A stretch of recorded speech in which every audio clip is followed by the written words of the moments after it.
The purchasing manager stood at the edge of the lot with his clipboard hanging loose in one hand, and for a long moment he said nothing at all.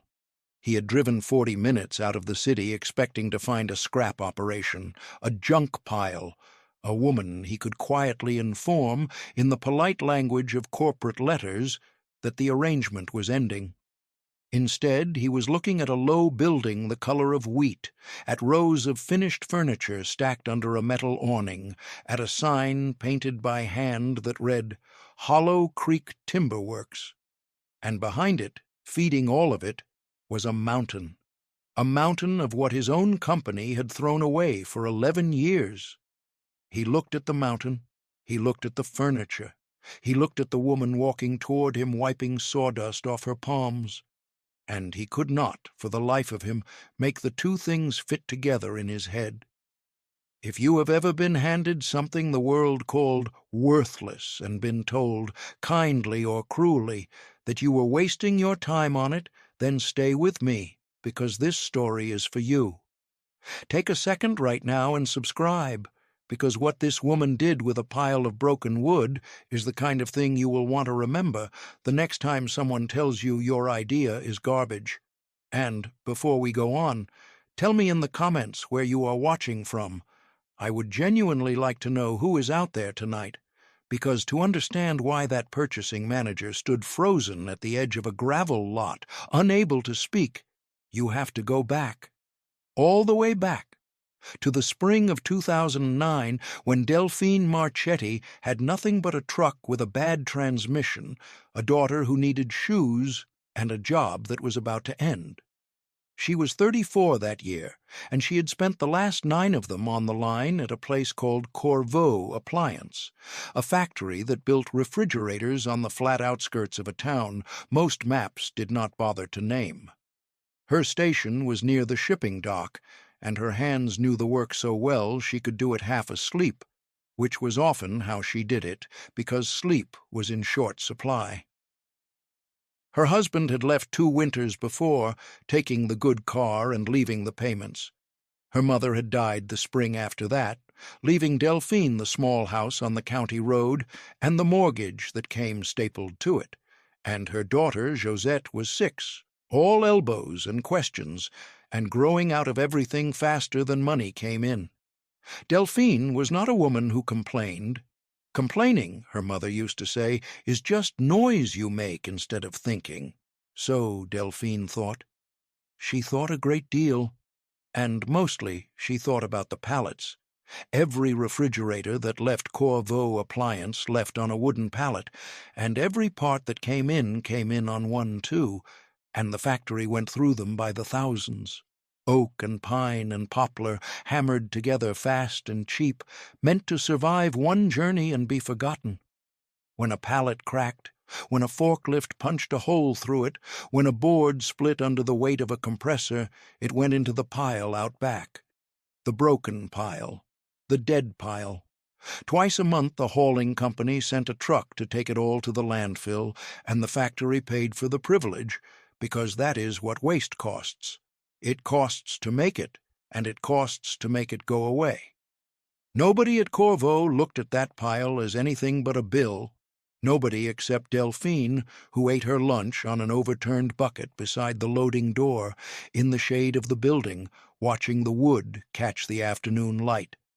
She noticed something the others did not, something small.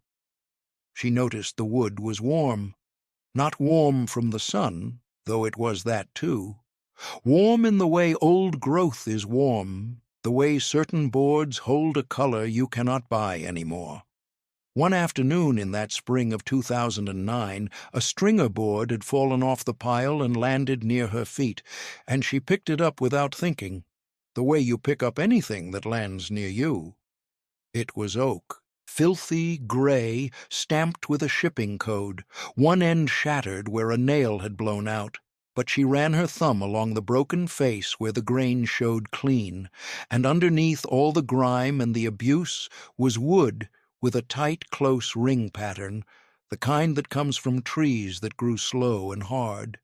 She had grown up around a grandfather who built things, and some part of her hands remembered what good wood felt like, even when her eyes had stopped expecting to find it. She turned it over. She looked at it the way you look at a face you almost recognize, and then the whistle blew, and she set it back on the pile, and she went inside. But she did not forget it. That was the whole trouble, and the whole beginning. She could not forget it. That night, after Josette was asleep, Delphine sat at the kitchen table with a cup of tea going cold and a pencil in her hand, and she did the math the way her mother had taught her, plainly, without hope or dread, just the numbers. The factory threw out, by her rough count, somewhere between 300 and 400 pallets a week. Even if only one board in 5 was worth keeping, that was hundreds of feet of hardwood a week walking out the door on a truck the company was paying to fill. She had heard, in the vague way you hear things, that reclaimed wood sold for real money in the cities, that people paid extra for boards with a history, for surfaces that could not be faked. She did not know if that was true. She did not know anything, really. She only knew the wood was warm and the pile was free, and she was tired of watching value die in front of her because nobody had bothered to look at it long enough to understand what it was. So the next day she asked the shift supervisor, a heavy, decent man named Ferris, if she could take some of the broken pallets home. Ferris looked at her the way you look at someone who is asked for a bucket of dirt. He shrugged. He said, "Take all you want. It saves us the hauling." He did not know he was signing away a fortune. Neither did she, yet.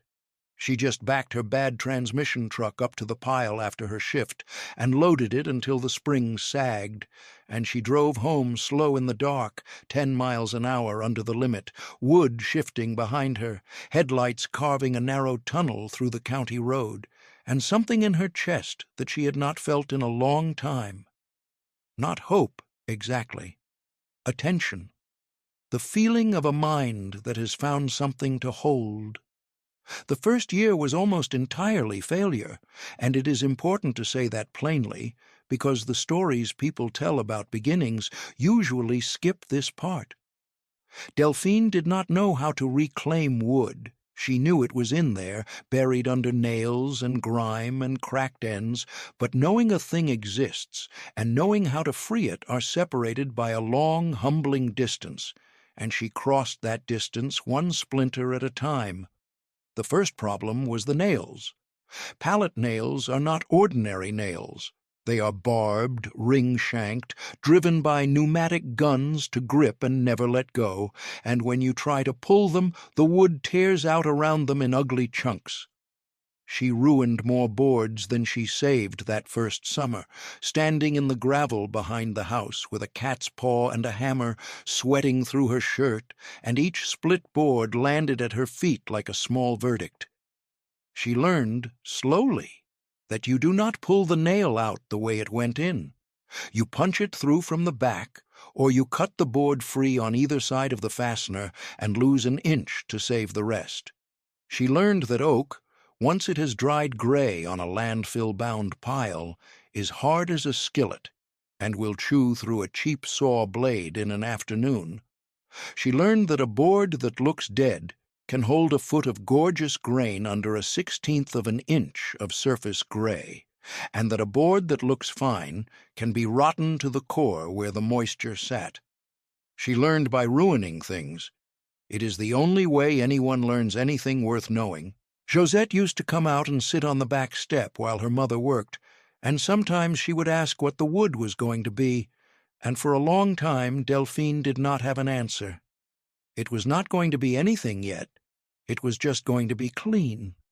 That was the whole ambition of the first year, to take something filthy and broken and make it clean and true again, to prove to herself it could be done before she dared to dream about what came after. By the end of that first summer she had a stack of boards in the shed that were sanded down to honest wood, oak the color of caramel and old honey, pine gone the soft silver of driftwood, poplar with green and purple streaks in it that no lumber yard would ever sell you. She would run her hand across them at night with the shed light buzzing overhead. She built a small bench out of the best of them, nothing fancy, 4 legs and a seat, and she put it on the front porch. And people driving past on the county road would slow down. She noticed that, too. They slowed down. The neighbors had opinions, of course. In a small place, everyone has opinions, and they are not shy about setting them out on the fence like laundry. There was Corwin Bede across the road, a farmer of the 3rd generation, who told her over the mailbox one morning that she was going to break her back hauling garbage for nothing. There was Marguerite Sallow, who ran the diner in town, and who meant it kindly when she said, "Honey, my brother-in-law tried a woodworking thing, and it near bankrupted him. Don't you go pouring what little you got into sawdust." There was the whole quiet weather of a community that had watched 100 dreams start out in a shed and end in a divorce or a foreclosure or just a slow, embarrassed fading. Their doubt was not cruelty. That is the thing you have to understand. It was a kind of preemptive grief. They liked Delphine. They had watched her lose her husband and her mother in the space of 2 years, and they did not want to watch her lose anything else, and so they tried to talk her out of the wood the way you try to talk a friend off a ledge. It came from love, mostly, but it landed like doubt all the same, and doubt, when you hear enough of it, starts to sound like the truth. What saved her, in that low stretch, was not encouragement. It was a man named August Lindqvist, and he came into her life the way the important people usually do, sideways and by accident. He was 81 that year, a retired furniture maker who had spent his working life in a shop 3 counties over, building the kind of pieces that get handed down. He had a granddaughter who worked at the county extension office, and the granddaughter had heard, through the endless soft telegraph of small towns, that a woman out on the county road was pulling nails out of pallets and sanding oak in her shed. And one Saturday an old sedan pulled into Delphine's gravel drive, and a thin man with a white mustache and hands like tree roots got out slowly, and he walked over to the porch bench without a word of greeting, and he crouched down, and he looked at the underside of it. He looked at the joinery. He ran his thumb across the grain the same way she did, and then he stood up, and he looked at her, and he said, "Where did you get this oak?" And she said, "From the trash." And Augusta Lindqvist laughed, not at her, but the way a man laughs when the world confirms something he has always believed. Then he said the thing she would carry for the rest of her life. He said, "Wood doesn't know it was thrown away.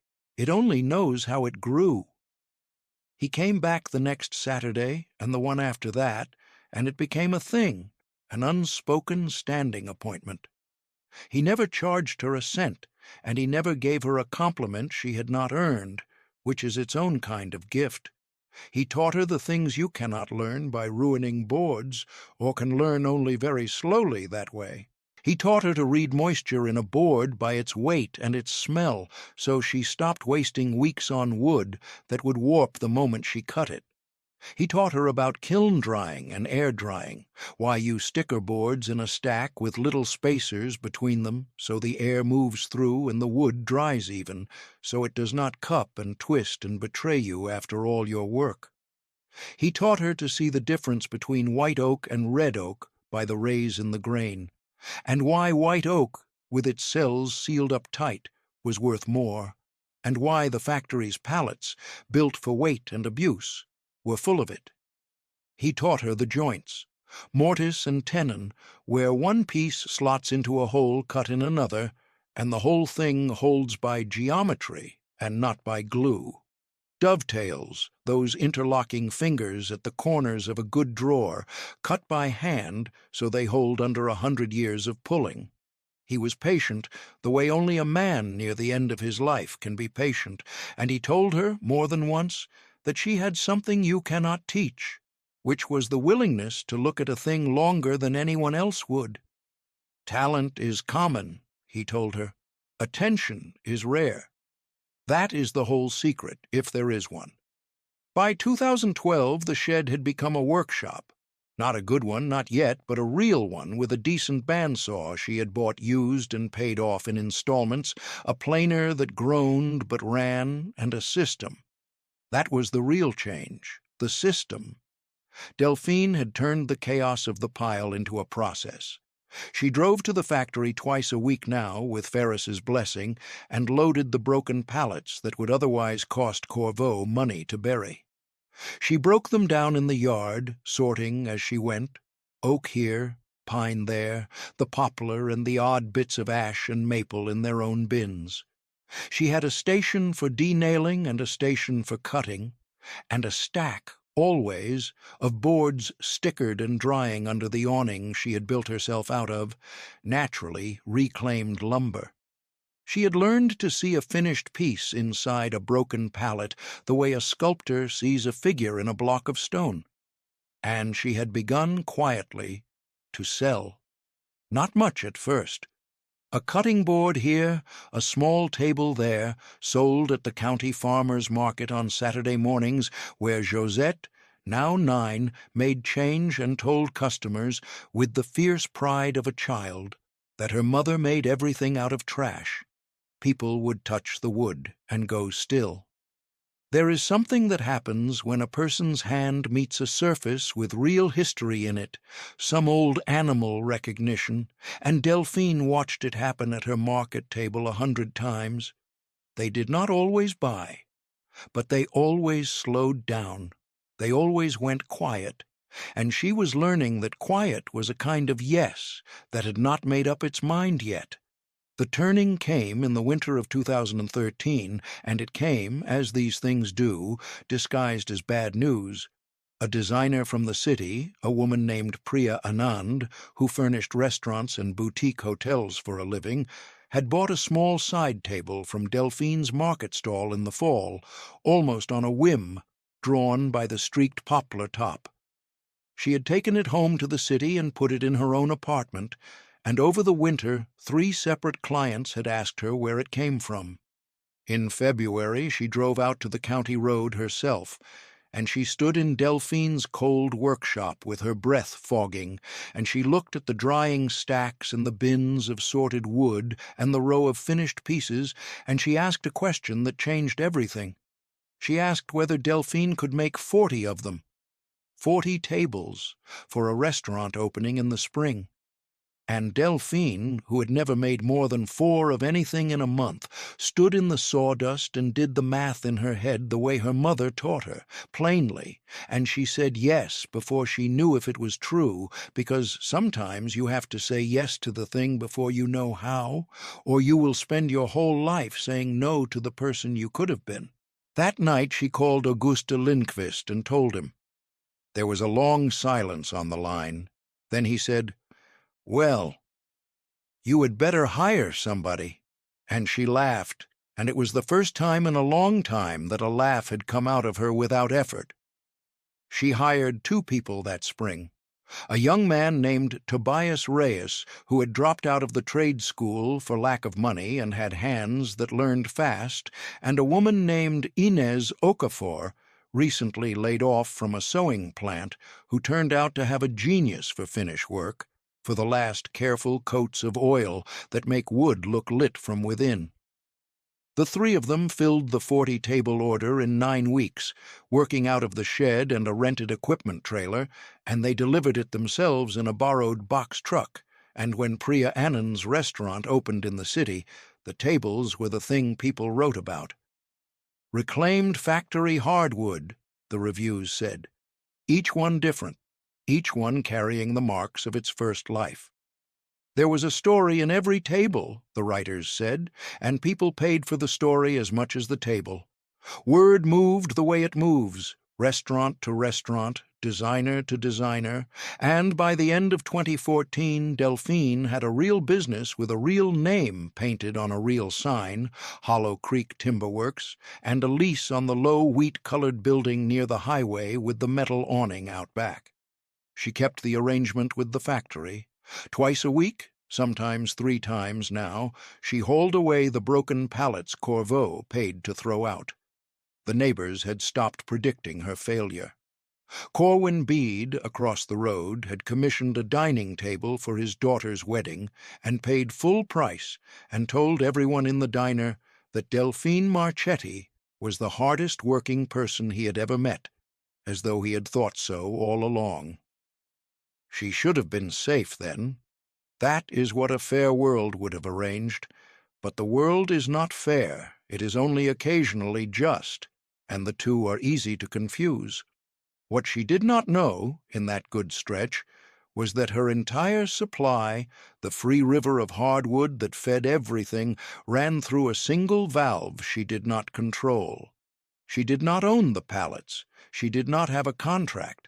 She had a handshake with a shift supervisor named Ferris, and a habit 11 years long, and the good luck that nobody upstairs at Corveau had ever bothered to think about what happened to the broken pile. That luck ran out in the autumn of 2016 in the form of a letter. It came on heavy paper with the Corveau logo embossed at the top, and it was signed by a man named Gideon Thorne, Director of Operational Efficiency, a title that should have told her everything. The letter was polite. The letter was brief.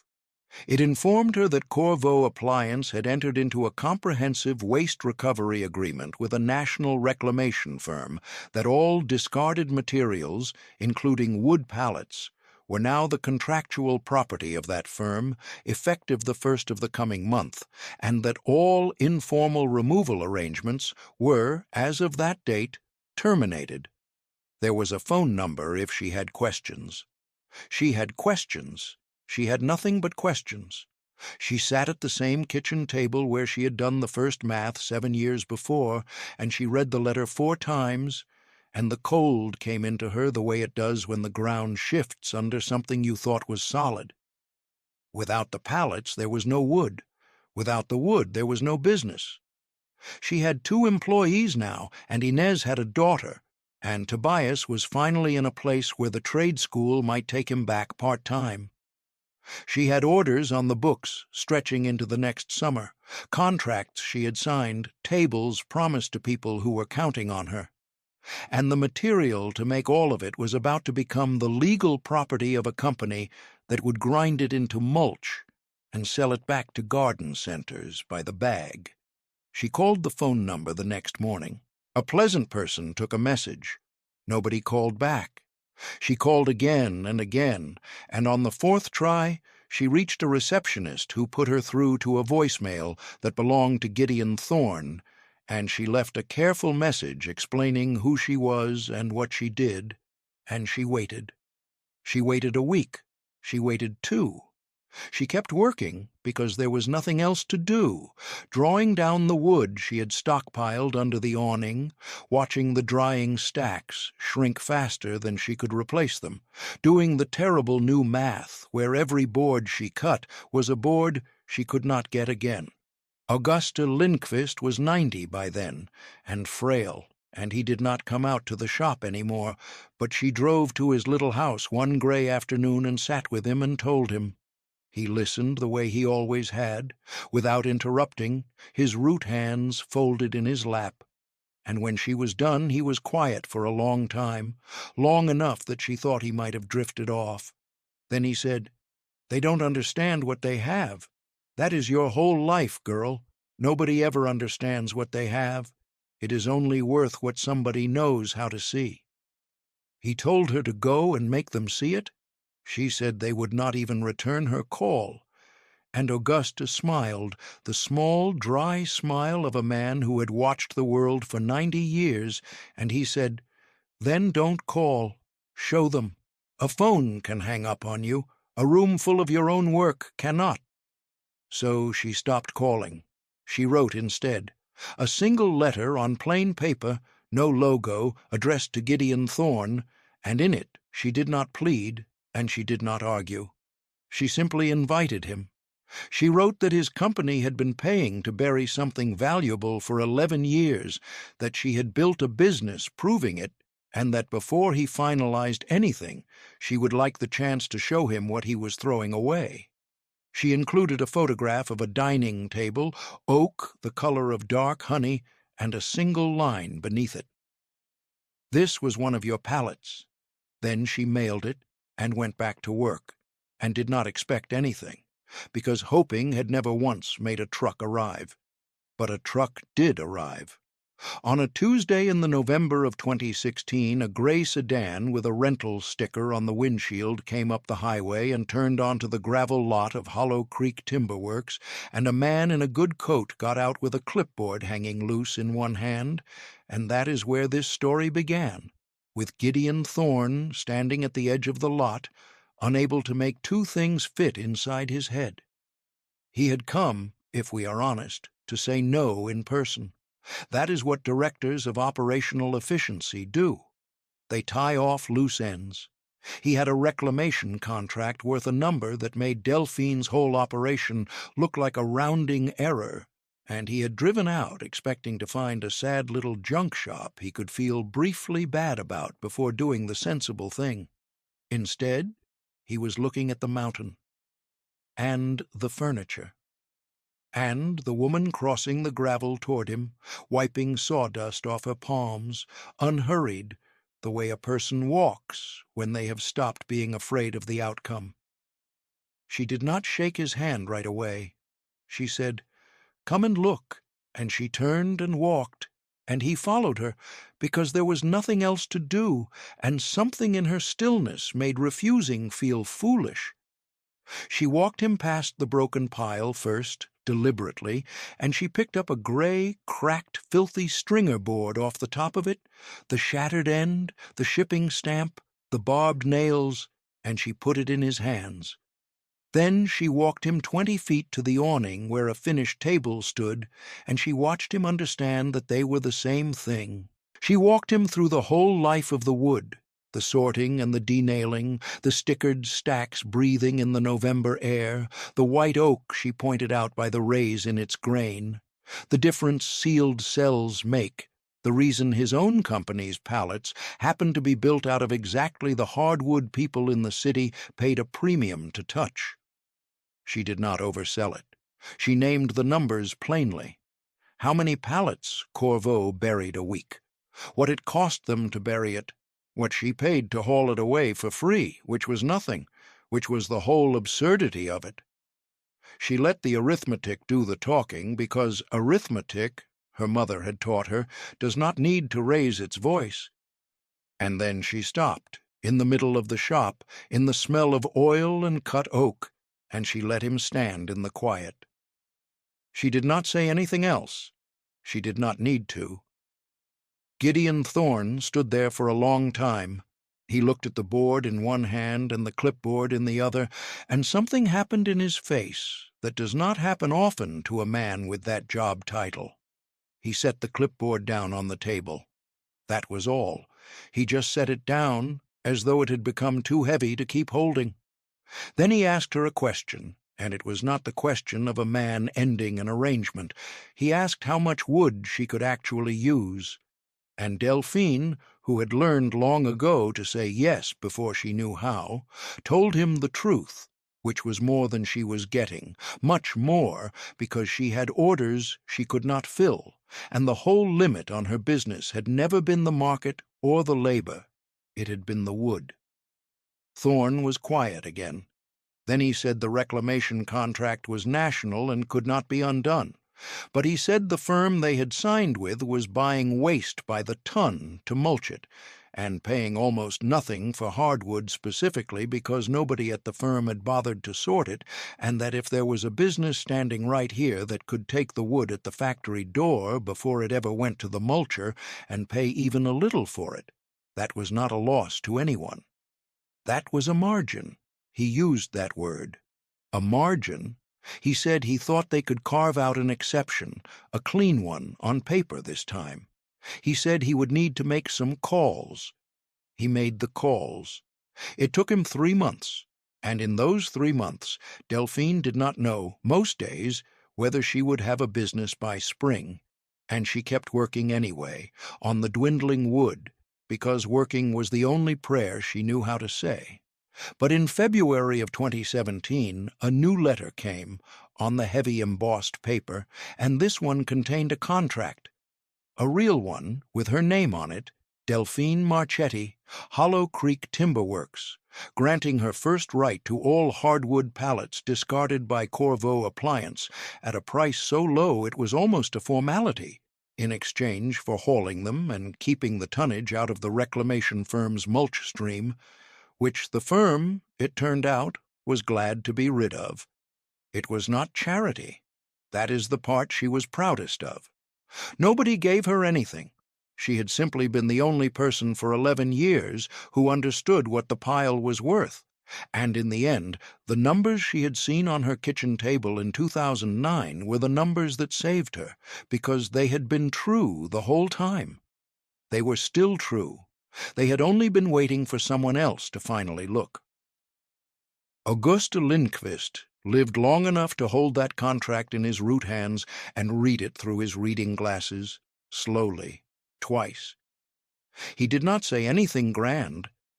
He set it down on the arm of his chair, and he looked out the window at the bare February trees, and he said, "Wood doesn't know it was thrown away. It only knows how it grew." Then he said, "Neither did you." And that was the last real conversation they had, because he passed in his sleep that April, quiet as everything he had ever taught her, and Delphine put a small brass plate on the wall of the finished shop that read, "For Auguste," who looked longer than anyone, and every piece that leaves the building leaves under that plate, whether the buyer knows it or not. She thinks he would have liked that. She thinks he knew. Hollow Creek Timber Works employs 11 people now in a building 3 times the size of the first one, and it still runs on the mountain out back, on the broken pallets a refrigerator factory once paid to bury. Josette is 16 and works Saturdays doing the finish oil the way Inez taught her, and she still tells people, with less fierceness now but the same pride, that her mother built the whole thing out of trash. Corwin Bede's grandchildren eat dinner at a table made from the same wood he once said would break her back. Marguerite Sallow has a bench in her diner with a small card beside it explaining where it came from, and she tells the story to anyone who will sit still for it, and she leaves out the part where she tried to talk Delphine off the ledge, which is fine, because Delphine has left it out too. Gideon Thorne comes by once a year, on his own time, and buys something for his house, and every time he stands for a minute at the edge of the lot and looks at the mountain and the furniture, and shakes his head at the way the two things fit together now, when once he could not make them fit at all.